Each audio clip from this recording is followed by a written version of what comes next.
The biggest question mark I had was, how did she go from these individuals to me being the culprit? That's the one question I couldn't figure out.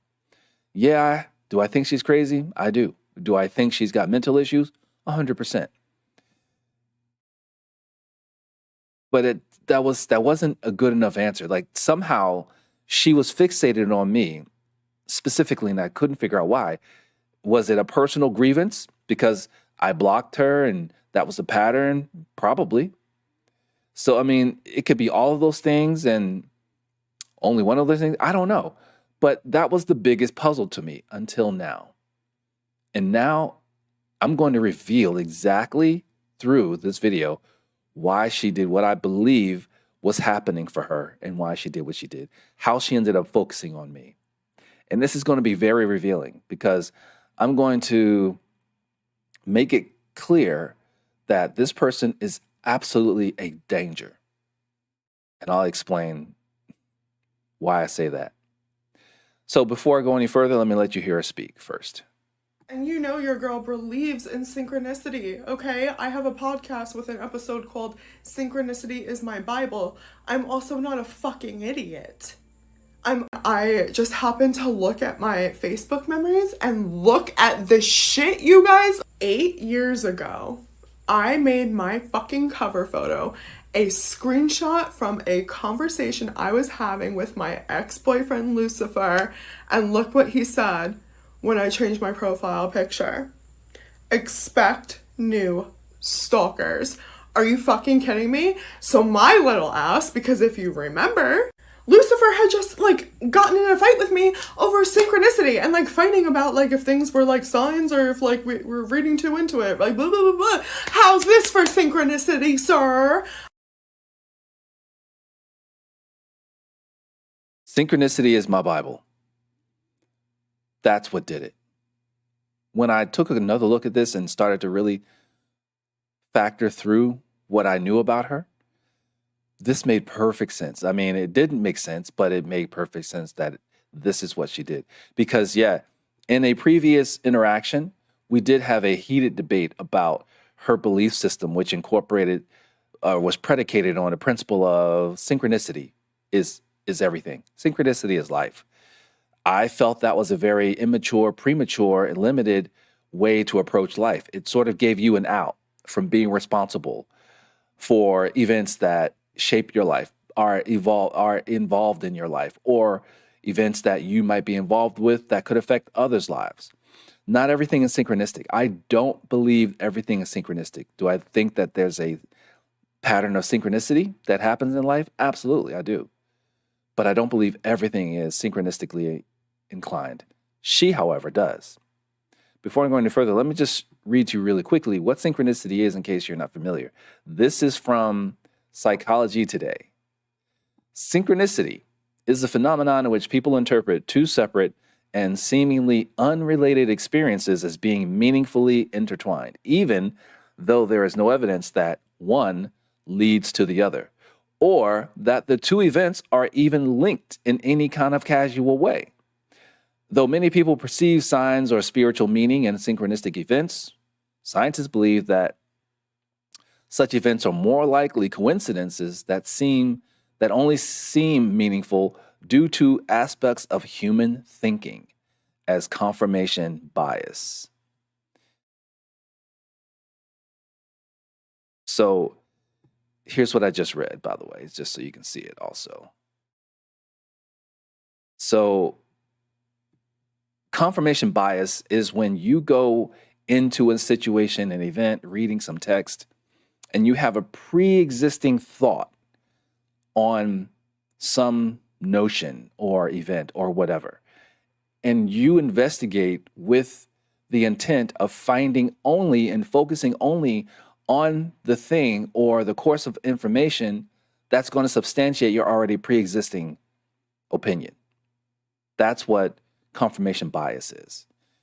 And this is what I believe she ended up doing. She lives by the principle of synchronicity being the core for life. She just said it there. So I decided to go to Google and I thought, let's ask Google what are some downsides of living that way, living your life that way. And here's what Google said. Believing that everything is synchronicity can present several problems. While it can provide a sense of awe and wonder to people, which it can, it is important to exercise caution and avoid potential pitfalls. And here are some of the potential downsides. Confirmation bias. Our natural tendency to seek out information that confirms our beliefs can lead us to interpret random occurrences as meaningful synchronistic events. This can hinder us from exploring other potential explanations, such as coincidence, chance, or logical cause and effect issues or relationships. Another downside is it leads to a potential for misinterpretation and erroneous decision making. An over-reliance on synchronicity can lead to misinterpretation, potentially causing individuals to ignore practical considerations like common sense and verifiable facts when interpreting events. I'm going to pause right there really quick and I'm going to show you something on what I just read. This is going to be very telling. Okay, so during that week of June 2024, when she's telling me what was going on, my question to her was, hey, do you know anybody? Did you find out who any of these people are? And she told me she did. She discovered the identity of one of them. I said, oh, how'd you do that? Well, the guy sent her his info. This is a screenshot of what he sent her. And in this screenshot, this is a screenshot of a conversation between her and this account called Random Expressions. That is an account on Tumblr. That's still an account. If you're viewing this video, go look it up. You'll see it's still there. In this screenshot, you see he actually sent her his phone number. He sent her a concrete way of connecting with him. And he says, hey, keep it. Whenever you want to reach out in the real, hit me up on WhatsApp. I blurred his number. I'm not trying to dox him online. But when I first saw that, my first thought was, oh my God, that's a international number. Like, wow, okay. And I didn't ask her if she watched it.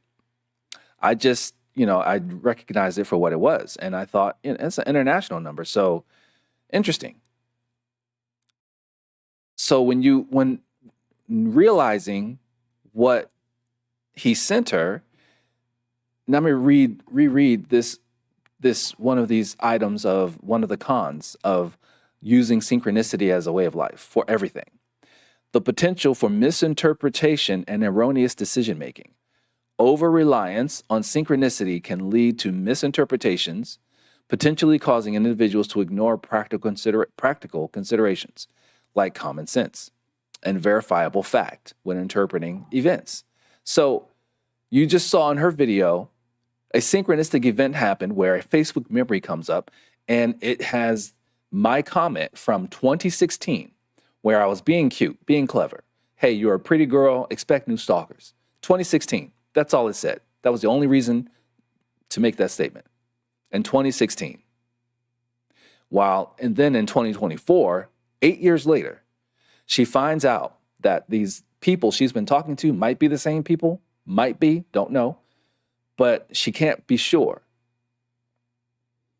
She gets this Facebook memory of a comment I make, and all of a sudden it all falls into place for her. Okay, so she says, for her, it makes more sense that I'm the guy behind these accounts as opposed to the guy who sends her a phone number, a concrete, verifiable way of determining whether or not he's a real person or not. All you had to do was call the number or text the number. If you didn't want to call from your phone, get a burner phone. Reach out, find out who answers, see who answers. A real, logical, verifiable way of determining who actually is on the other side of this screen that you've been talking with.